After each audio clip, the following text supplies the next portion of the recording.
your Sundays to spend time here listening to me. Maharishi Sarma has been very kind to me in giving a very generous introduction to me. What he did not mention, I might also mention that I happen to be the only citizen of India at present against whom the lawyers who represent companies belonging to the Adani group headed by Shri Gautam Adani, they have instituted 6 cases of defamation against me, manhani. 5 of them are in Gujarat, 1 is in Rajasthan, and I'm currently fighting them. And we have to, I guess, pay a certain price if we believe we should hold truth to power, which I regret to say many of my brothers and sisters in the profession are today not doing, and we will today examine briefly as to why this is happening, why the media has changed.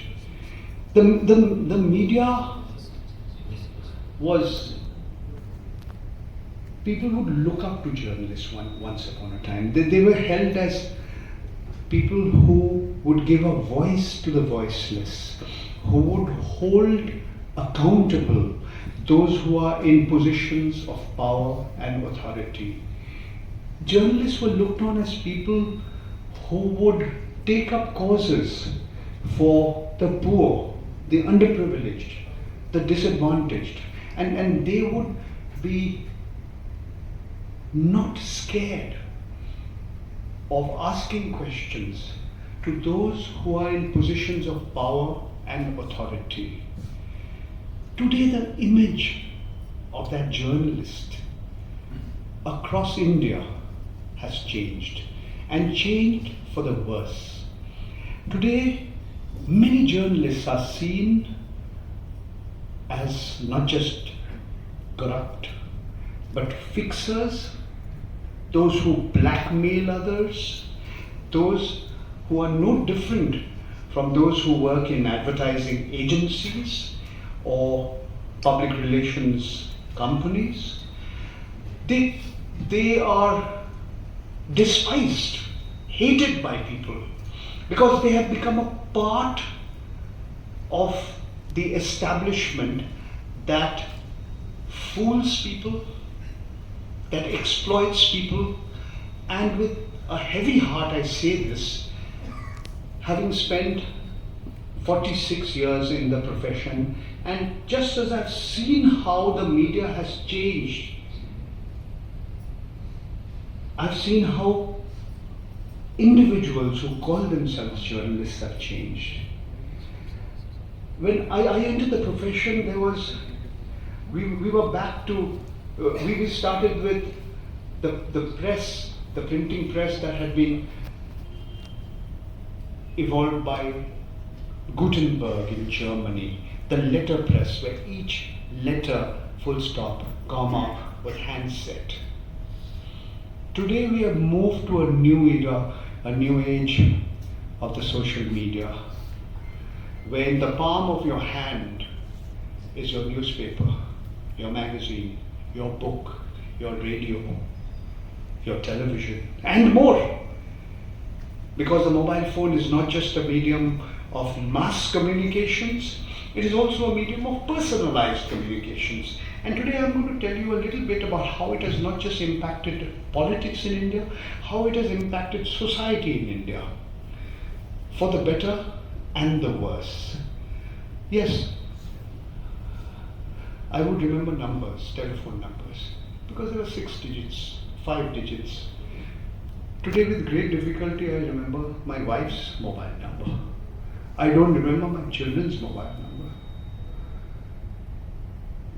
Something is not there anymore, because everything is there available to you in the palm of your hand. Reliance used to have an advertising slogan, Duniya Muthi Mein Hai. Today, when you tell a young person, dial a number, they don't understand what a dial is, because you're not dialing a number. you're pressing buttons. The change in technology has unfortunately also led to a deterioration in the quality of the information that is made available to large numbers of people. It is not that propaganda, fake news, false news, half-true news was not there earlier. It was there. But today the sheer speed, the sheer scale, the rapidity with which you can reach out to large numbers of people is unprecedented. This is true for what is happening in the world, and this is true for what is happening in India. So let me briefly start by making a few observations about what is happening in the world. When you look back in time, the internet is not very old. The internet may have been discovered or operationalized about 4 decades ago. But the internet is really just about 30 years old. Just about little more than 30 years old, in the sense the way the internet is being used and widespread. In that sense, it's a middle-aged person. There are several young people here. The internet, they are younger than the internet. But many of you senior citizens would understand what I'm saying.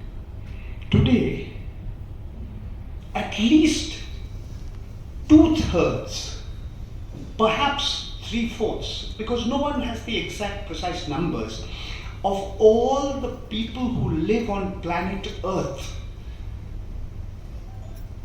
say roughly 8 billion people, 800 crore, roughly 800 crore people who live on this planet, between 2/3 and 3/4 of all those people have used the internet, are using the internet, or have used the internet even at least once. If any of you are interested in the details, there is a website that calls itself the World Internet Statistics. Go there, you can see the sheer rapidity with which it has spread. And the remaining 1/3 or 1/4 of the population that has not used the net or hasn't used the net, even their lives are being affected by the internet. And I don't mean infants. I don't mean infants, senior citizens. What about very, very poor people who cannot even today afford a mobile phone? In order to get a service from the government, say in India, you want to get an Aadhaar card, a bank account, you have to use the internet, or you have to go to a place where the internet was being used. Once upon a time, people used to make trunk calls, and then you would have to go to a booth where people would make the call for you so you can speak to somebody outside your area. But the founding fathers, the people who discovered the internet, including people like Tim Berners-Lee. He was a Britisher who spent much of his time in Switzerland. He is credited with having invented what is called the URL, the Universal Resource Locator, where you press on that button, on that icon or that button, one computer gets connected to another computer, gets connected to a third and a fourth and a large number of computers. He thought 30 years ago that the internet would be a force for the good of humanity, that it would democratize society. It would be a thorn in the flesh of dictators, authoritarian people, the Rajas and the Maharajas and the Nababs and the Shah and Shahs of the world. They would hold them accountable for their action. People would get liberated. Democracy would be strengthened. That's what they thought. He said it would spread education, it would spread, that information would give people power. But today, the same person, the same Tim Berners-Lee regrets what the internet has become. It is like that classic double-edged sword. It cuts both ways. Today you don't have to remember the birthdays of your friends and your relatives because it's all available on Facebook. Today you don't have to remember numbers because it's all available on your mobile phone. But that knife cuts both ways. That scalpel is a very, very, very sharp knife. That sharp knife, if it is in the hands of a very skilled surgeon, a doctor, a person who is unwell and needs to be operated upon, her or his body can be cut and that operation can be conducted and that person can become a healthier person. But that same sharp knife, the same scalpel, can be used not just to pick your back pocket. It can be used to maim a person and even kill a person. That is what has happened, and that's the best analogy I can think of for the internet. Many of you are aware that today the biggest corporations and corporate conglomerates on the planet are technology companies. When you say technology companies, you're talking about information technology companies. Once upon a time, if you looked at the list of the top business groups, the companies, the conglomerates in the world, you will find the names. Once upon a time, I'm saying a few decades back, 3 decades ago, 4 decades ago, you will find the names of the oil companies, Standard Oil and SO, the steel companies, the car companies, General Motors, Toyotas. Then the retail companies became very big, like Walmart. Today, the biggest companies on the planet are all information technology companies. And they're headed by individuals who are today in their 40s, at best in their 50s. And I don't mean Bill Gates. I mean Mark Zuckerberg. But when you look at these, it's a handful of companies. Alphabet, Meta. Once upon a time there was a Chinese company called Alibaba, but Xi Jinping of China said he can't become bigger than me, so he's not as big as he used to be. There's Amazon, there's Microsoft, there's Netflix. We used to call them FANG once upon a time, F-A-A-N-G, Facebook, Amazon, Alphabet, Netflix, Google, but the structure has changed. We have an apex company which is called Alphabet Incorporated, and it has 3 major divisions in it. One is Google. Google to search. It has become a generic name, like Xerox has become a generic name. You want to know the date of birth of Prime Minister Narendra Modi? Arey, Google karo. It's become a common noun. It can track where you are going on the map, from one place to the other, the maps. It provides you a range of services unthinkable in the history of humankind. But Google is not the only division of Alphabet. Alphabet is also the owner of YouTube. YouTube, where you get videos and films and audiovisual content from across the world. There is so much being put on YouTube every hour. that a human being, if he or she does nothing but watch YouTube, she or he would not be able to watch off all of it in days, if not weeks. This is the sheer scale of their operations. The third big division in Alphabet is an operating system which is used on the mobile phones, and that is called Android. Over 85%, around 90% of all the mobile telephones in the world use the Android operating system.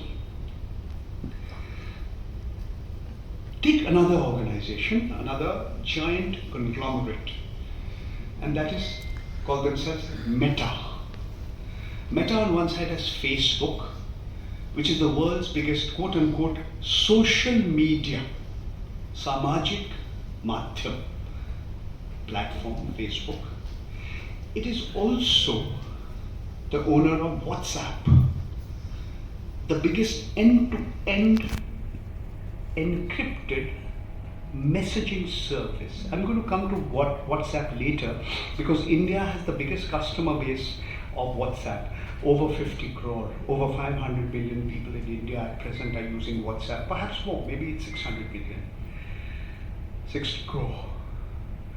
And they also have another social application which is called Instagram.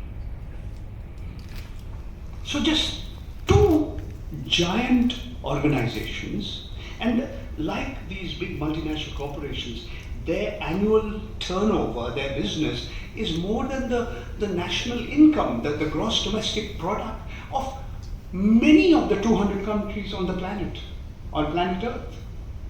And that's not all.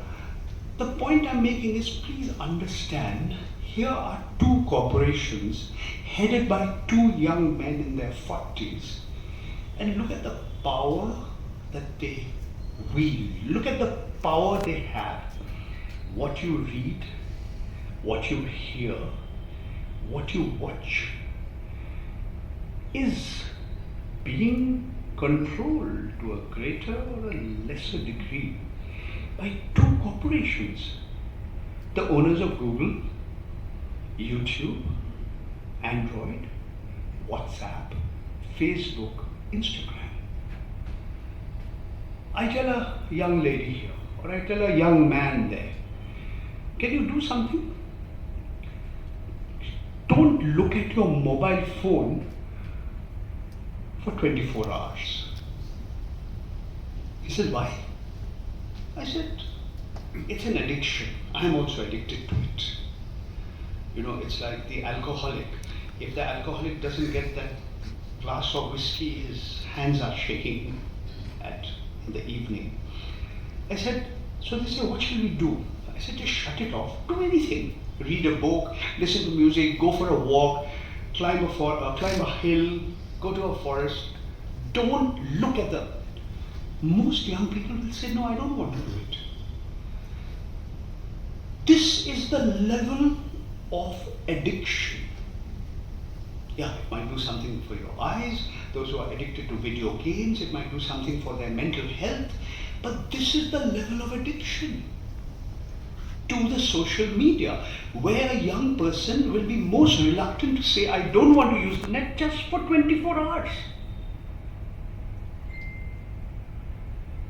It's not that people have stopped reading, people still read, people read, but they're reading less and less on paper. Now you can say it's good for the environment, it's good because fewer trees are being cut down, but you're also harming your eyes, but you are reading on screens, whether it's your handheld screen or your laptop or your whatever. This is the way our world has changed. There's a film which is available on Netflix. It is called The Social Dilemma. It's a long documentary film, but I will suggest all of you watch it, and watch it with your children, watch it with young people. And one of the things you will find there, that there are two industries, or businesses that call their consumers Upabhogta as users, not consumers but users. One is the information technology industry, the social media, and the others are those who sell you drugs and alcohol. They are saying, शराबी है, is a user. वो गंजेरी है, गांजा पीते हैं. And those who want to study more on the subject, I would strongly recommend a book, a thick book, which has been written by an academic, a scholar from the United States. Her name is Shoshana Zuboff, Shoshana Zuboff. It is called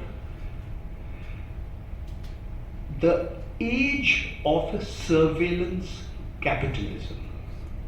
She talks about how this is the new avatar, the new aspects of capitalism that we never thought of, that Marx never conceived, or even the upholders of capitalism, Milton Friedman and others, Schumpeter, never conceived. This is the age of surveillance capitalism. And the subtitle of the book is truly amazing. The subtitle of the book is The Fight for a Human Future. The Fight for a Human Future at the New Frontiers of Power. Because these giant corporations and the mobile phone you use, and not only can track we are moving from one place to the other, it's not only what food you like. Do you like noodles, or do you like dosas? Do you like biryani, or do you like pulao? Are you vegetarian? Are you non-vegetarian? It not only looks at who are your favorite singers, who are your favorite musicians, who are your favorite film stars. Not just that. It's not just what kind of clothes you are likely to buy. There is that aspect to it. Of course there is an aspect to it. These are big corporations that are trying to predict your behavior, anticipate your behavior. Who will you vote for? This is where the media is impacting politics. It's trying to figure out, will you vote for BJP, Bharatiya Janata Party? Will you vote for Indian National Congress? What do your habits, what do your reading habits tell you? Are you liking everything that Himanta Biswa Sarma is saying? Or are you a supporter of Tarun Gogoi or whoever? It is not only able to understand your age, your sex, it is trying to anticipate your preferences, your choices. This is what the media is doing across the world. And surely, definitely there's an impact in India. The same impact is also happening in India. In certain respects, India is different. And I will come to that in a short while from now.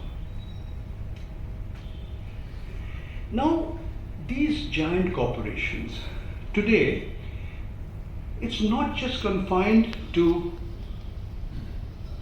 Alphabet and Meta. It's also what you buy. Today, it's easier to buy a book on Amazon because your bookshop is closing down.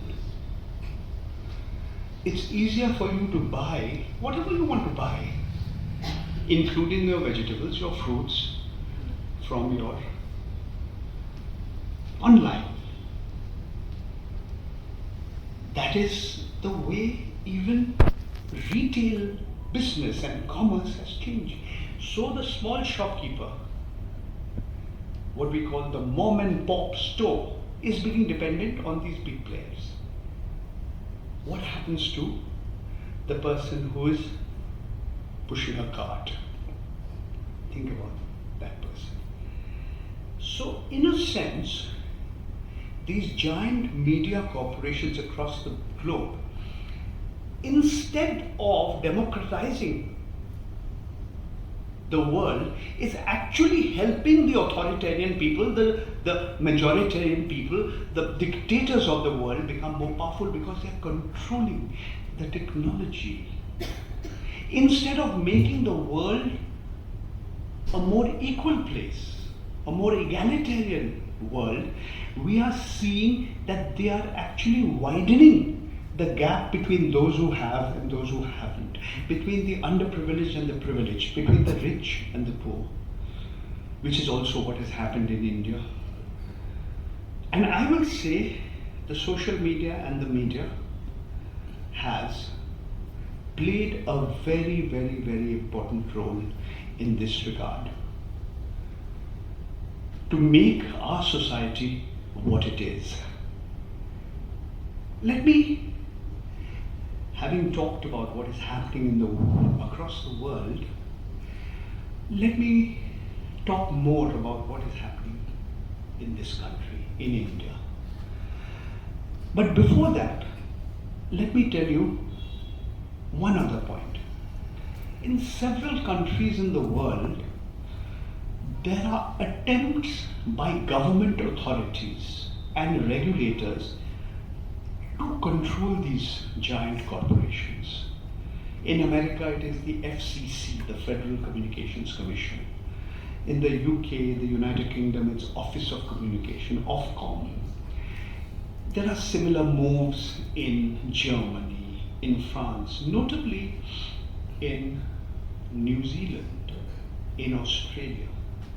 And they're saying you have too much power. And too much power is bad for society. Monopolies are bad for society. The head of the government of New Zealand, she was very, very alarmed when one of the social media platforms was misused. There was a crazy person who shot people outside a mosque, outside in New Zealand, and broadcast it live. So they said, no, this can't happen. Facebook, you do take action. You cannot allow murders to be broadcast live. We've seen it is not just violent scenes. I mean, today, pornography is freely available on the internet. Pornography which commodifies the bodies of human beings, especially women, is available literally at a click, a few clicks. It is no longer something secretive, something furtive, something that is done in secrecy, covertly. No, it is available to all. And it should not surprise you that pornography is one of the biggest businesses on the internet. And I'm telling you something which is the least guarded secret. And that is the youth of today. Young men and women have access to pornography on a scale never before. What it does to human relations, what it does to social relations is another story altogether. I'm not a sociologist to tell you, but I can certainly tell you that much of it is being very, very bad. It's very, very negative. Unlike countries like, see, in Europe, there is a move to say, I have the right to be forgotten.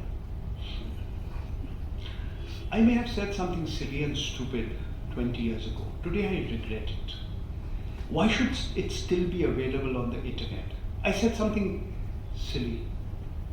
I was in a relationship with a person and that relationship didn't work out. I said some nasty things. Today I've changed my mind. Time has healed me. I'm a different person. I want to forget what has happened. Do I have the right to be forgotten? No, I don't have the right to forget. The internet does not give me the right to forget my own mistakes. It is unforgiving and not just unable to forget. So These are some trends that are happening across the world. I'll give you another example.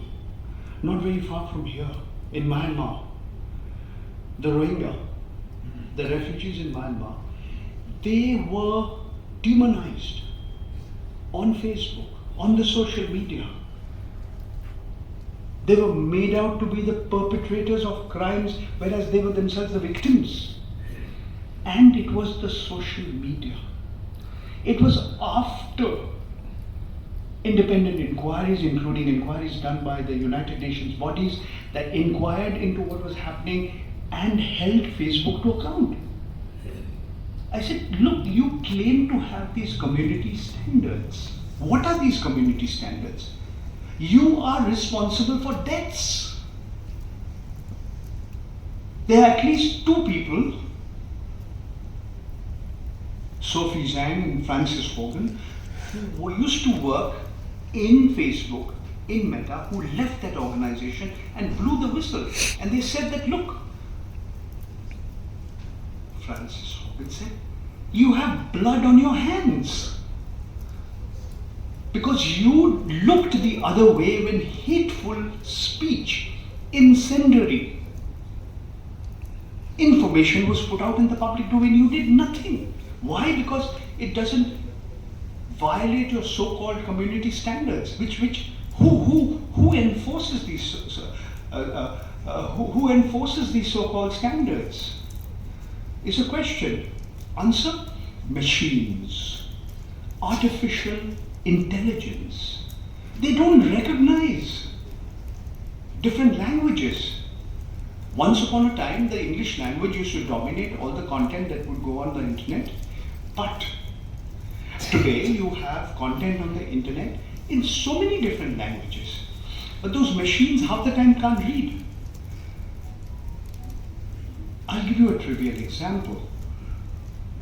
Suppose somebody abuses me on the internet and says, you MC, you BC.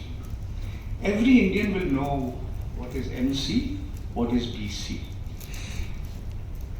But that not so intelligent machine might say, oh, MC is the master of ceremonies. BC is before Christ. Those machines can't recognize many things. And you need human intervention to find out what is there and what is not there. And today, and I talk here about India, this same social media has been used to spread hatred, to spread division among communities, between Muslims and Hindus, between Meithis and Kukis. And they continue to do so. You can be anonymous on the internet. You are Mr. ABCD, you are Miss XYZ, you don't know who you are. And Facebook and Twitter and WhatsApp don't give a damn. They want your content to go viral. What is viral? To go to see many people. They are in this business for money. They are in this business for making profits, for maximizing their gains. They're not interested in what is good for society, what is good for spreading harmony and peace among communities. And this becomes even more important, especially in a country such as ours.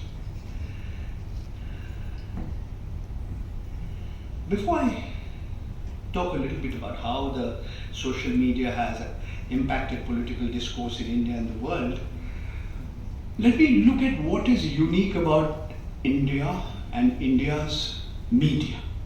Because once upon a time, the media used to reflect a lot of what the diversity, the heterogeneity, the vividita of this country. There is no country in the world like India, ladies and gentlemen. We are the only country on the planet where behind our currency note, okay, have you counted the number of languages? Have you counted the number of languages? There are 17 languages, including English and Hindi, that are on our currency note. There are 21 languages in the 8th schedule of the Constitution of India. excluding English. Some of the languages are not there because the scripts followed are the same. There is no country in the world with so many languages, with so many cultures. Yes, maybe geographical diversity is there in many countries, in China, in Russia, in the United States, in Canada, in Brazil. Maybe. I don't know enough. But in terms of cultural diversity, in terms of linguistic diversity, India is unique on the planet. And what the media has done today, it has, by being misused by those in positions of power, the ruling dispensation, and I will name, it's the Bharatiya Janata Party, which is a political wing of the Rashtriya Swayamsevak Sangh that believes in a Hindu Rashtra, has done more to spread Islamophobia in India than ever before. I sometimes seriously believe whether Islamophobia is today where it used to be in the 1940s, when my parents, who are no more, they left what was then East Bengal, what is today Bangladesh, to come to the western part of Bengal. I seriously wonder. A few years back, about 8 years ago, one young man, he's my wife's nephew, he came to me one day and he said, he calls me Mosaji. Mosaji, I believe not all Muslims are terrorists. Har Musliman आतंकवादी नहीं है. But all terrorists are Muslim. I said, really? Who told you this? WhatsApp. To use Ravish Kumar's memorable phrase, there's an entire generation of Indians who are being educated in WhatsApp University, WhatsApp Vishwavidyalaya, where they don't have professors who are sitting here who teach them. They think everything they see on that screen is truth. It's not. Who will teach these people? When you tell them that India is the only country in the world after Indonesia and Pakistan in terms of the number of Muslims, who will tell them that in the state of Assam that about 33% are supposed to be Muslim as per the 2011 census? We haven't had a census after that.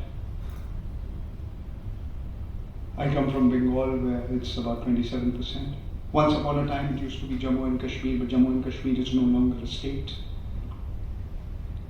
It's 2 union territories. So, if, and this is the impact on politics, the rise of the right wing, the rise of Hindu chauvinism, the rise of so-called Hindu nationalism, this has been spread today across the country by the media in general and the social media in particular.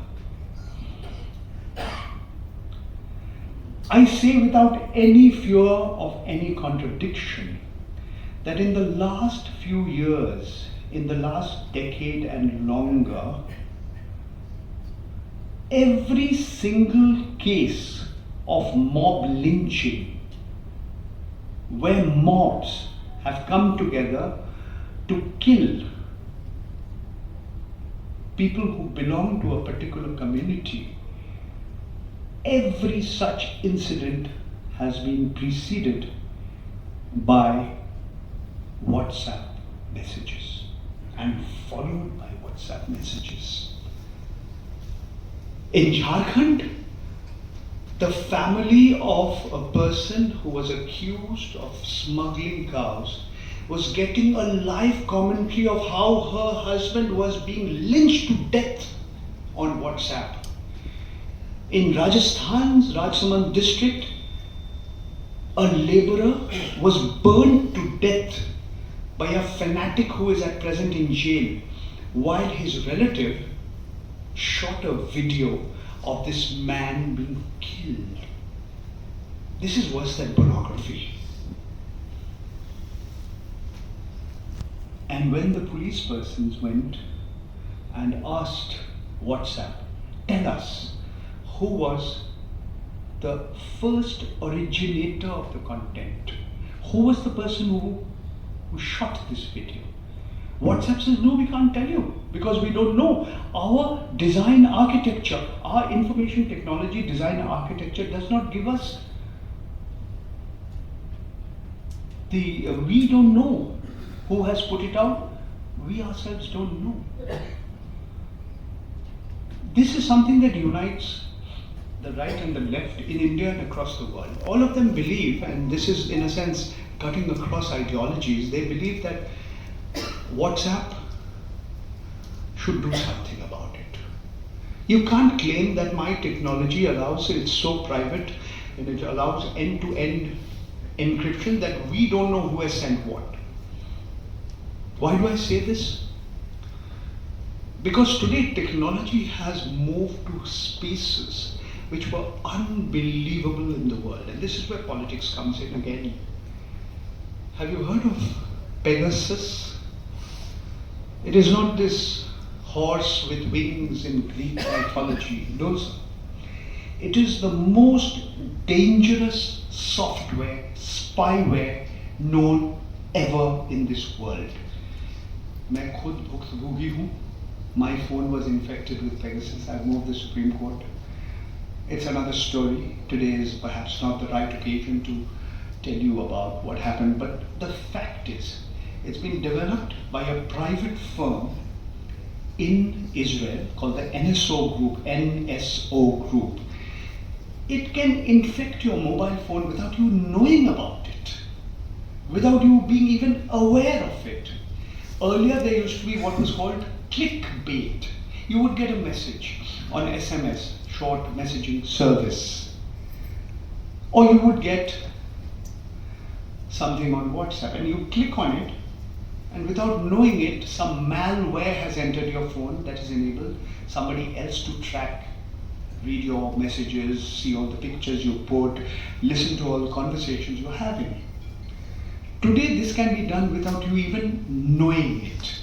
Zero-click software, spyware, surveillance by Big Brother.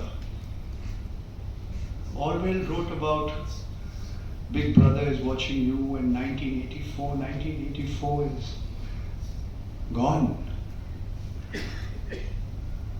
We are what, 40 years, close to 40 years from 1984. Orwell wrote this book after the Second World War. Huxley, Brave New World, Aldous Huxley. This is real, sir. It's reality. Let me just elaborate on this point a little bit more.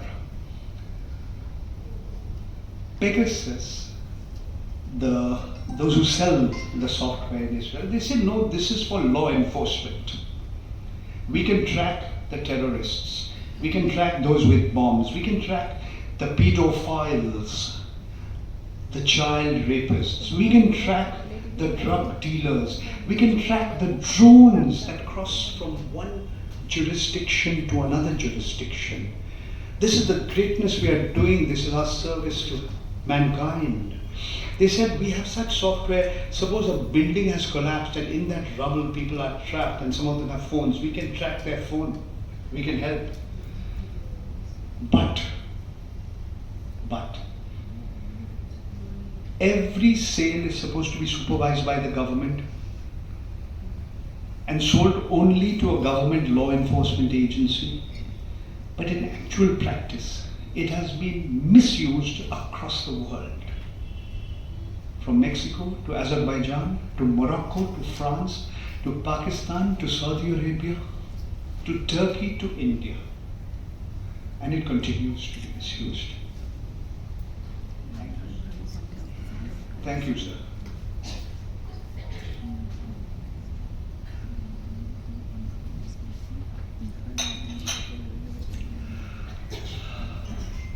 There was a group that got a leak and they did an investigation and they found how this software was being misused to target the political opponents of those who are in power. Human rights activists, judges, lawyers, journalists. So the surveillance state is real, but the most amazing thing that happened in India was when the then Chief Justice of India, Justice Ramana, asked the Solicitor General of India one straight question. He said, "Tell me, Mr. Tushar Mehta, Honorable Solicitor General of India, whether any agency of the government of India has purchased the Pegasus software or not. Please tell me yes or no." And the Honorable Solicitor General of India, Shri Tushar Mehta, tells the Chief Justice of India, Shri Ramana, "Sorry sir, I will not answer your question. I cannot answer your question. Is it cannot or will not? I don't remember. We will alert those who are working against national interest. What is this national interest? Who is a Deshdrohi? Who is a Rashtradrahi? The law of sedition enacted by the British over a century ago has been used more in the last 9 years than ever before. The government's own data says so, not I. Let's take a few steps backwards and look at what the media was and where the media is today and in India. India, even today, is the only country in the world which has somewhere in the region of 1 lakh, about 100,000 publications that are registered with the Registrar of Newspapers of India, the RNI. There was a reason for that registration. Those days we were short of paper, paper had to be imported, paper was rationed, and also they would give them titles. You know, who owns this title? Times of India, Company A. You want to register another title, you have to say, okay, I want to own the Crimes of India, whatever. That was a role of the RNI, the Registrar of Newspapers of India. Even today, if you go and check the website of the Registrar of Newspapers, those several newspapers are dying. Several newspapers across the world and also in India are gradually shutting down. Only the elderly and the elite are reading news on paper. Even today, roughly 100,000 newspapers are there in India. Let's move ahead. Journals are also called newspapers. So some of the newspapers could be a small circulation within, even your local area could have a newspaper and it be registered. You get some concession from the postal department and you get a mass circulated papers. Among the two most widely circulated newspapers on the planet, on planet Earth, are two Hindi newspapers, one called the Dainik Jagran and the other is called the Dainik Bhaskar. They use satellite technology, they have multiple editions, but because they are in Hindi, they are mainly available only in northern India, the Hindi-speaking part of India. Among English newspapers, the Times of India used to say we are not just India's, but Asia's most widely circulated English daily newspaper. And the Economic Times used to say we are the world's most widely circulated financial newspaper.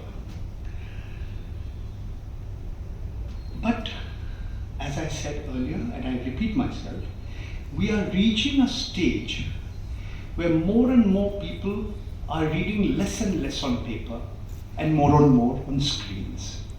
This is the reality of the world we are living in. The number of people who write letters, the number of people who send postcards has come down. The number of people who write with a pen on paper is coming down. People prefer to type. It's faster. My children are like that. Why don't you send it to me on WhatsApp? I said, why don't you write down? He said, no, send it to me on WhatsApp.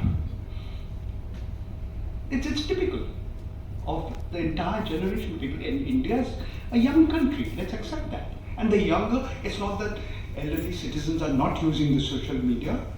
Professor Hiren Gohai, I know, is a regular on the internet. I'm sure several others are here. But the young people use it more. And then let's accept that fact. It's a fact. I mean, India and China are the two most populous countries in the world. Between India and China, with 1.4 billion, 140 crore in each country, roughly, we have, between the two of us, about 40% of the total population of the planet. The difference is the demographic profile. In China, that is, the median age is about 37 or 38. That means half the population is below or above the age of 37 or 38. In India, that number is 27 or 28. That's how young India is.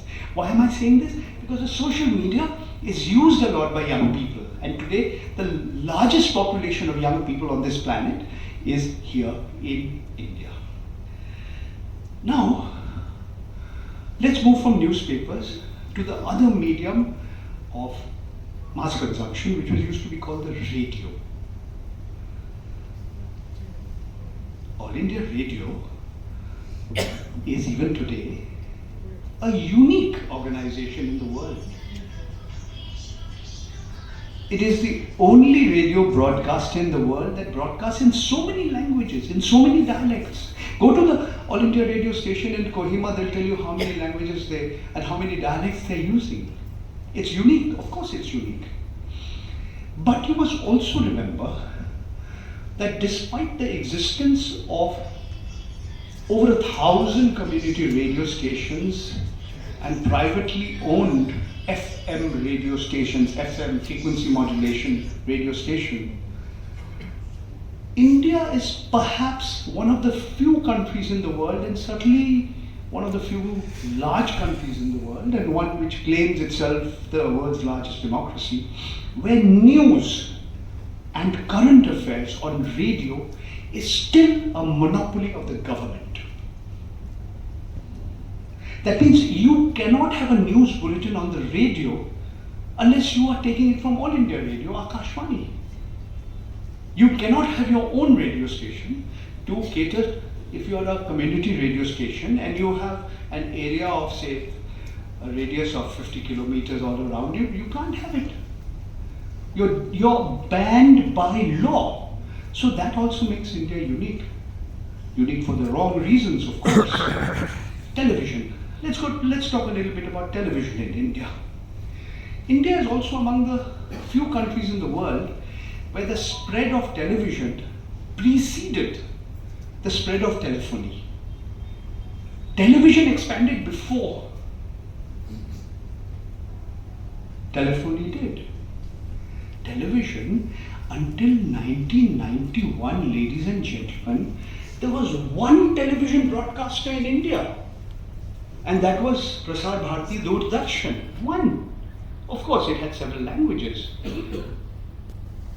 It was always a mouthpiece of the government. It was always the propaganda tool of the government. But there were periods when Doordarshan would liberalize a little bit. It would show programs which were not always government propaganda. But remember what happened in the 90s. India became the only country in the world which today has something like 900 television channels. Television channels that have got official permission and authorization from the Ministry of Information and Broadcasting to uplink and uplink and downlink. And out of these 900 television channels, something like 400 or 450 of them claim they are news channels or news and current affairs channels. But what you see there, is it news? Nag Nagin ka shadi. Two snakes are getting married. Cow on the moon gives milk. Falsehoods. supervision, superstition. It's all there. What is news? It is entertainment. News or factual information is dressed up and covered up into sensationalized, commercialized content. This is what television does. But let's see what happened after that. Telephony. When I was a young man, a telephone was a luxury, wasn't it? At one point of time in the 50s when telephone began, out of I think 160 people there was one telephone. Those were the days of the shortage economy. Father telling prospective son-in-law, "You want to marry my daughter? All right, I'll give you permission. Please apply right now for a telephone and a gas connection. By the time your children grow up, you might get one." Where are we today? Ladies and gentlemen, the figures are astounding, astonishing. We have 140 crore Indians. You know how many SIMs there are in India? SIM, that little chip inside your phone, the subscriber identity module.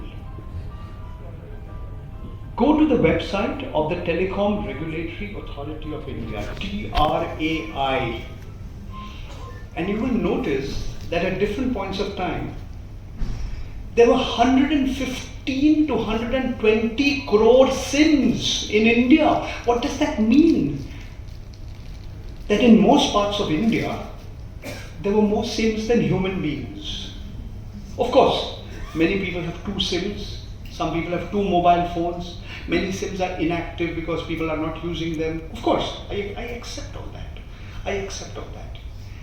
But it's not a phenomenon confined to the urban areas, to Guwahati, or Nagaon, or Dibrugarh, or Jorhat. Even in the smallest villages, the more remote villages, television is there. And so is a mobile phone. And more people are watching television on mobile phones, thanks to Reliance Jio.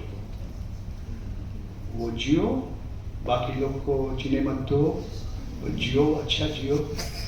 Can you imagine? It started in 2016 and today it's number one.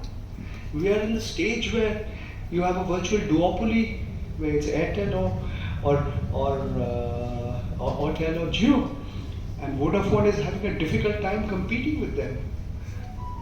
Idea Vodafone, headed by the Birla Group, Mr. Kumar Mangalam Birla's company, 33% is owned by the government of India. Once upon a time, he seriously suggested, after a court judgment on adjusted gross revenues, that the government should allow a merger of Bharat Sanchar Nigam Limited, BSNL and MTNL with Jio. That never happened. But in order to ensure that there's not a duopoly, but three companies, the government is a 33% owner of that company. Instantly, the same Mr. Birla, whose grandfather always opposed nationalization. They said insurance should not be nationalized. Coal mining shouldn't be nationalized. Steel mining shouldn't be nationalized. Petroleum refining should be nationalized. See how the twists of fate, the ironical turns that history takes. But when you look at it, this is the new social media revolution on this planet. And this is how it has impacted India. See, China has shut off the foreign media. China, and I'm sort of going back to where I began. China says, Google, you can't come here. Facebook, you're not allowed here. But India has allowed them. India allows them.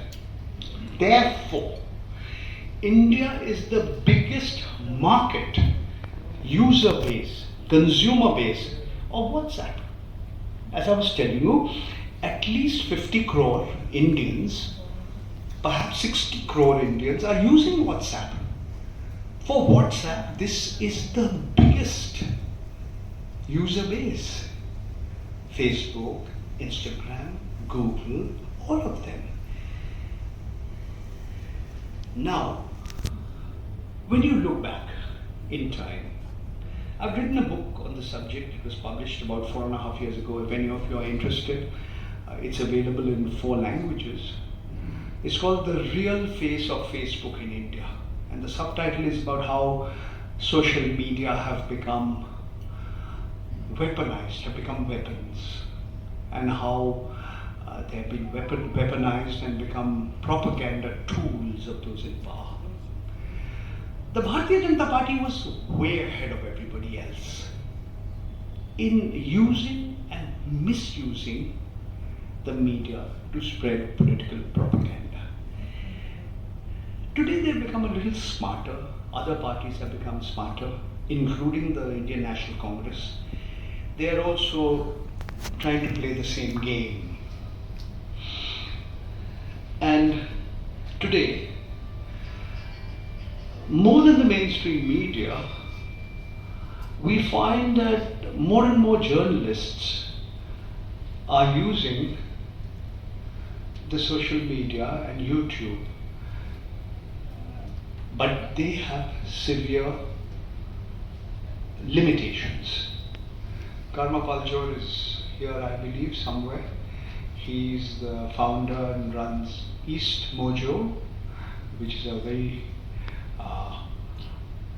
good, I strongly recommend, website and a YouTube channel devoted to the northeastern part of India. He'll tell you, I was just sharing, he was sharing his experiences with me. What he earns and what YouTube earns is something he'll never know. When NDTV, formerly New Delhi Television, changed hands, its biggest controller used to be the Ambani, Mr. Mukesh Ambani's group, and then his associate Mahendra Nahata. Last year, he sold his Mr. Ambani and his associates sold their stake to the Adani Group, and is now part of the Adani Group. Soon thereafter, after Pranoy Roy and Radhika Roy said this was a hostile takeover, Ravish Kumar moved away and set up his YouTube channel. This is the problem. The algorithms, the machine, the artificial intelligence behind these media organizations. How much Ravish Kumar earns and how much YouTube earns, how much Karma Paljor's East Mojo earns and how much YouTube earns, they'll never tell you. The algorithms will not tell you because they are a monopoly. That is their business model. That is the source, and that is the reason why they are making that much of profit. Suppose YouTube earns 100 and his channel is very popular and Ravish Kumar has millions of subscribers and millions of viewers. Will Ravish Kumar get 50 out of 100 or 10 out of 100? Something he will never know. Because this is the way the monopolist works and continues to work. I told you earlier, Ravish Kumar had coined that expression, WhatsApp University. He also coined another phrase, and that was called Godi Media. Godi, lap. And I've been speaking for almost 1 hour. I need to have some more water. Don't get up, I'll sit down and I'll get it. Please sit down. Please sit. No, you sit down, sir. I'll come to you. How did such a large section of the media in India become part of the Godi media? What is the Godi media? The Godi media is a lap. Why did they become so subservient to those in power? There's several reasons.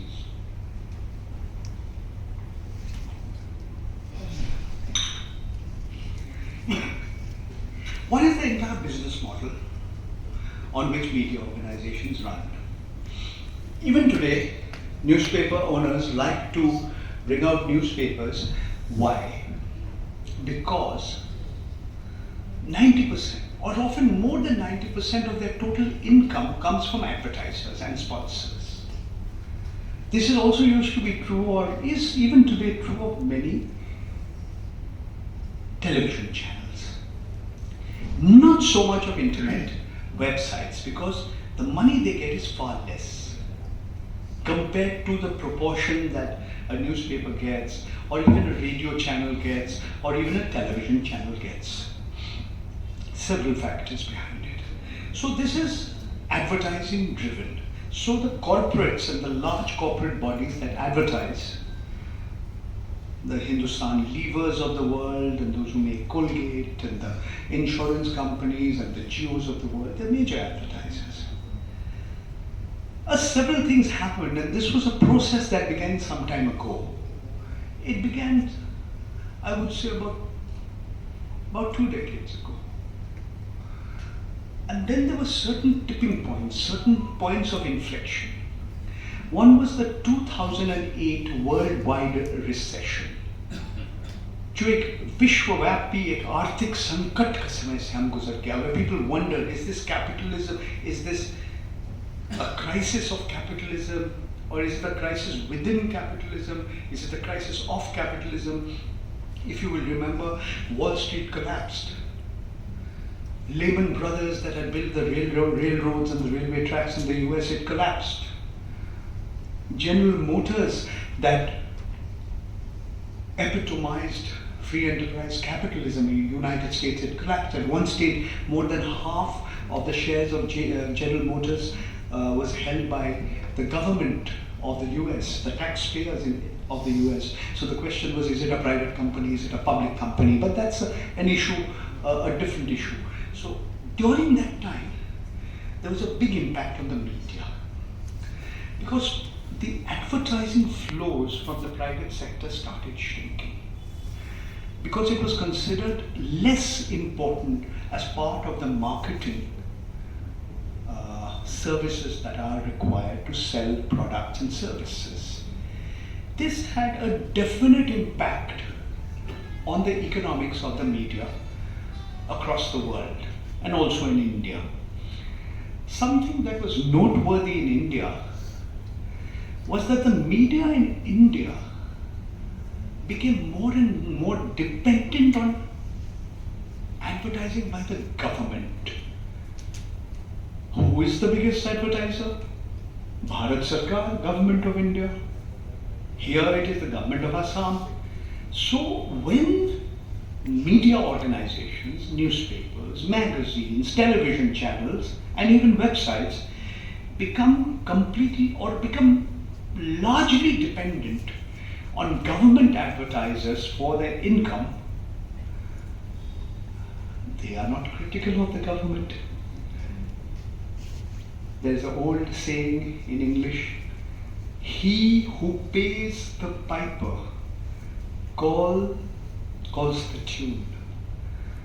जो बांसुरी बजाते हैं आप उनको पैसे दे रहे हैं. So he will play whatever you want. 1, 2, 3, 12, 13, he will play it. But he can play for you Lag, Yaman Kalyan. But you're paying him, so he has to pay what he has to. So the newspapers and the magazines and the websites, they started towing the line of the government. That is how you find a very unusual inversion of roles and responsibilities. The media, which is supposed to take a critical view of the government in power, started criticizing the opposition more. So in Guwahati, you will not talk about the business interests of the Chief Minister's wife or alleged business interests of the Chief Minister's wife, but instead you will be talking about what is going wrong with the Congress party. So instead of playing the role of the opposition, the media started playing a supporter of the ruling establishment. And one of my dear friends, used to be a dear friend of mine from Assam, he leads the pack, the one and only Arnab Goswami. On his face, I will tell you so I can say in front of you. Once upon a time, he was a journalist. Today he has become a monstrous caricature of what journalism should be, or what a journalist should be. And I'm saying it in public. I'm being recorded. If he puts it up on YouTube, it'll be immortalized. Let Mr. Arnab Goswami know. I have been invited to his program several times in the past. Most recently, one of his reporters tried to, without my permission, record a telephone conversation of me. So, I have no hesitation in saying that the great son of Assam has become a monstrous caricature of a journalist. He may be making big bucks, but I ask, is he doing his duty to uphold truth? Is he working to strengthen democracy? Is he working for the poor, the underprivileged? I'm not at all sure. And unfortunately, the culture of subservience, the culture of obedience has come from the top. Who is the only Prime Minister of India who has never given a spontaneous, unscripted press conference in his tenure? There's only one Prime Minister, and his name is the Honorable Shri Narendra Modi. He has picked and chosen the people he will give you interviews. He says, okay, Mr. Rajat Sharma, you can give, I'll grant you an interview. Anjana Kashyap, Arnab Goswami, Navika Kumar,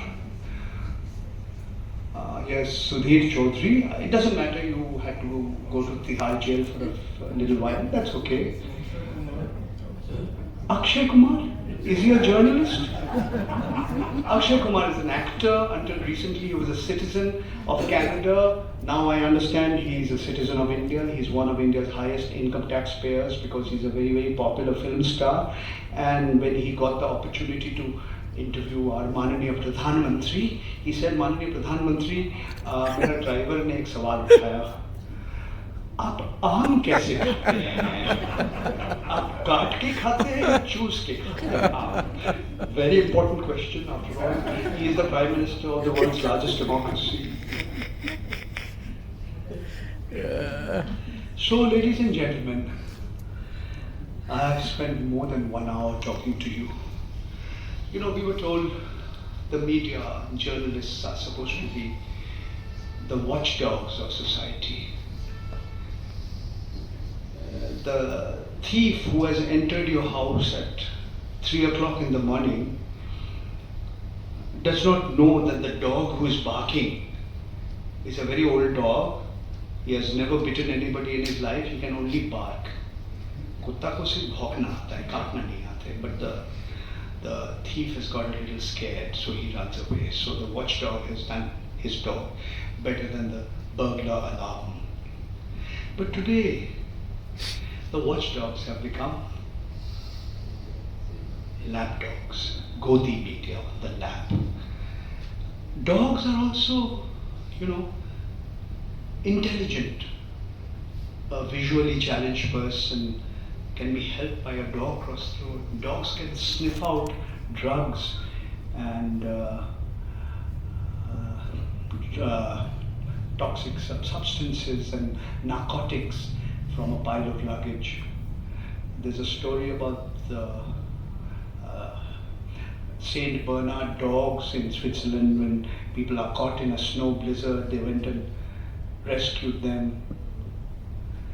But these lap dogs, who masquerade as journalists, my own brothers and sisters in the profession, they are particularly happy when the lap is that of a very important political leader, or a big corporate captain, or a military bigwig, or even a mafia don, Forget barking, forget biting. The dog wags its tail, is very comfortable in your lap. So, ladies and gentlemen, what should the media be? Should it be a lap dog? Should it be a guide dog? Should it be a watchdog? I think the answer to that question to me is obvious. I hope it is obvious to you. I thank all of you for listening so patiently to me for more than 1 hour, for 1 hour and I would say about 5 to 10 minutes. I once again thank the organizers of this conference. I want to thank the Brajamohan Sarma Memorial Trust for giving me this honor and this privilege of speaking with you. Namaskar.